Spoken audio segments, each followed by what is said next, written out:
tanong mula kay Tristan Nadalo, Newswatch Plus.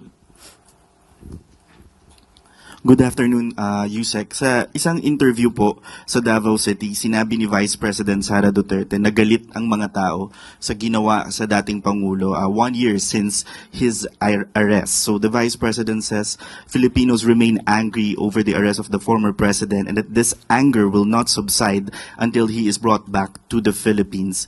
Sabi niya po, it is unthinkable that a government, no matter the political differences with the administration, would send a citizen to a foreign jurisdiction. So galit ang mga tao, isang taon nang galit ang mga Pilipino.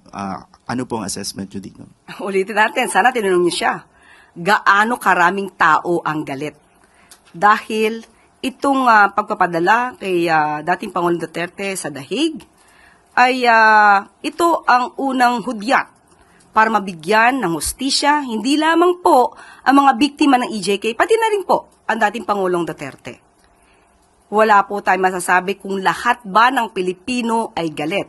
Malamang sa kanilang parte dahil ang kanyang ama ang naaakusahan at nililitis sa salang crimes against humanity, malamang ito po talaga ang kanilang magiging reaksyon.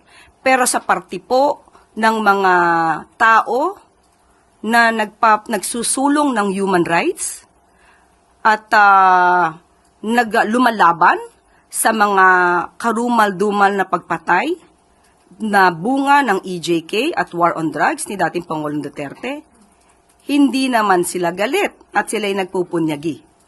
Sa ngayon po, masasabi natin, ang ginawa po ng gobyerno, hindi lamang po ito para isalba ang sinuman. Ito rin po ay para sa mga taong, sa mga Pilipino na siyang nag-file ng complaint. Sila mismo ang pumili na magsampa ng kaso sa ICC dahil sa naramdaman nilang walang hustisya sila natanggap noong panahon ni dating Pangulong Duterte. Sunod na tanong mula kay Ann Soberano, Bombo Radyo. Yusek, good afternoon. Yusek, nagkaroon ng meeting si Pangulong Marcos with U.S. defense officials sa New York. Napag-usapan po ba ang labanan sa Middle East at ano po yung agenda ng meeting? Sa ating pong pagkakaalam, ang naibahagi sa atin ay hindi naman po napag-usapan ang tungkol sa Middle East, kundi pati po ang napag-usapan lang po ay yung pagpapalakas ng Philippines-United States Defense Partnership. At pinag-usapan din po ang mga naka-schedule na balikatan at ang commitment po sa Mutual Defense Treaty. Patungkol po sa Middle East ay hindi po na ibahagi sa atin kung ito po yung napag-usapan nila. Follow-up, Yusek, may bagong commitment po ba ang US pagdating po sa security support sa Pilipinas? Ganun pa rin po, nanatili po na dapat nilang panatalihin at palakasin pa rin po ang Philippines and U.S. Defense Partnership sa pamamagitan din po ng Mutual Defense Treaty. Follow-up question mula kay Tristan Nadalo. Yusek, sa Middle East issue rin po, naglabas po yung FBI ng warning about a possible Iran retaliation on Californian targets. Knowing na marami pong mga Filipino rin ang nasa California, how serious po itong threat na to or itong warning na to na posibleng atakihin din po itong California? Kapag may ganyan po na mga impormasyon, kailangan din po talaga maghanda ang ating bansa para sa ating mga kababayan. At hindi po ito pwedeng isawalang bahala o tulugan. Kailangan po na maging alerto rin po tayo kung ano man ang mangyayari sa ating mga kababayan sa California. Last question mula kay Ivy Reyes, Bilyonaryo. Yusek, on the first year of Duterte's arrest yesterday, Kong Pulong Duterte said it will forever be remembered as the day that the administration chose, quote, political vengeance over gratitude. Si Duterte raw po kasi yung nagpalibing kay late President Marcos Sr. sa libingan ng mga bayani at yung goodwill daw po ng Duterte family ay sinuklian sa pag-aresto sa kanilang ama. Ang pagpapalibing po ng labi ni dating Pangulong Ferdinand E. Marcos Sr. ay ito naman po ay naaayon sa batas at nagkaroon din po ng desisyon as Supreme Court dito. At naibalita na rin po natin before na si Pangulong Marcos Jr. ay nagpapasalamat sa ginawa ni dating Pangulong Duterte patungkol po dito. Pero ang pagtanaw ng utang na loob ay hindi naman po kinakailangan na i-tolerate o tulugan ang anumang akusasyon ng kriminalidad at takpan ng mata sa maaaring nadulot ng karumal-dumal na patayan ng EJK.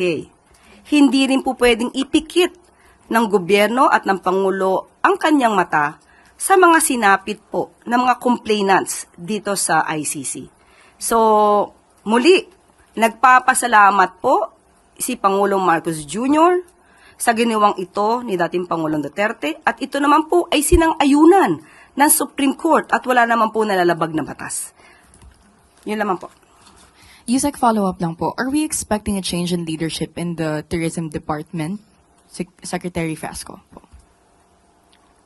Malamang bukas ay meron po tayong announcement.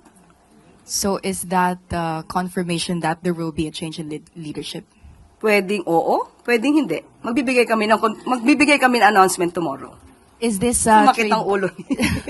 Yusek, follow-up po last. Is this trade diplomat Dita Angara replacing Secretary Frasco? Hindi po ako makapagbibigay ng anumang detalye sa ngayon. Hindi pa po ibinibigay sa akin ng papel kung mayroon man. Kapag ka mayroon ng ibinaba na anumang anunsyo, ibibigay ko po agad sa inyo. Kahit po tayo ay work from home tomorrow. So may Pero Yusek, pero normally, dalawang beses na dininay ito, ngayon hindi nyo dininay. So what does that mean? Meron na ba ako inamin? Kaya nga, so, Wala pa ako inamin. Ang sabi ko, kung may darating na papel, ibibigay ko sa inyo ang anunsyo bukas. So kung walang papel, wala ko i-announce. So Yusek, confirm lang po namin, does Secretary Frasco still enjoy the trust and confidence of the President? Sa ngayon po? Ngayon po. Opo. Opo.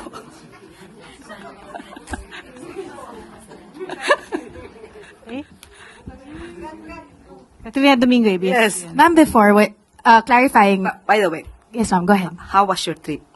The Hague? Yes. It was very professional. Anyway, Undersecretary.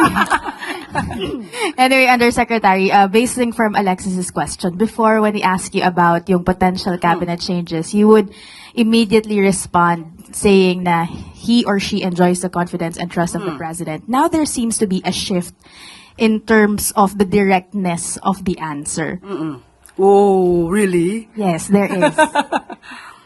What prompts that indirect answer right now? Why is there a change in terms of the tone and the, as mentioned, directness of your answer? Why is there a seeming hesitance on your part? No, there's none. Even before, I will always say, as of this date o as we speak, walang balasahan. So ngayon tinatanong niyo sa akin, kung may balasahan, sa ngayon, wala pa. Bukas, kung may ibibigay sa ating papel, maaari ako mag-anunsyo. Ma'am, pero naka 4-day work week na lang kayo. Yes. So bukas po. Work from home kami. So wala hong manunumpa bukas sa palasyo kasi sarado ho, di ba? Hindi ko masabi. Hindi ko masabi. Let us just wait. No, Yusek, sorry. Without naming names, can we at least confirm that the tourism portfolio will be led by another person tomorrow? Wala pa nga po ako masabi. Hindi ko po pwedeng maunahan kung ano magiging anunsyo ng Pangulo. So, hintayin na lang po natin. Mamaya, baka meron. Tingnan natin. Hindi ko alam. Hindi ko masabi. Let us see. Okay? Wala nang tanong? Para lagi niyo akong hinahanap. Hinanap niyo ba siya ng ilang araw?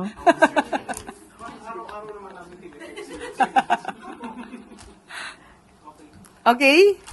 Balik sa iyo, Yusek. Maraming salamat. At bago tayo magtapos, bilang tugon sa utos ni Pangulong Ferdinand R. Marcos Jr.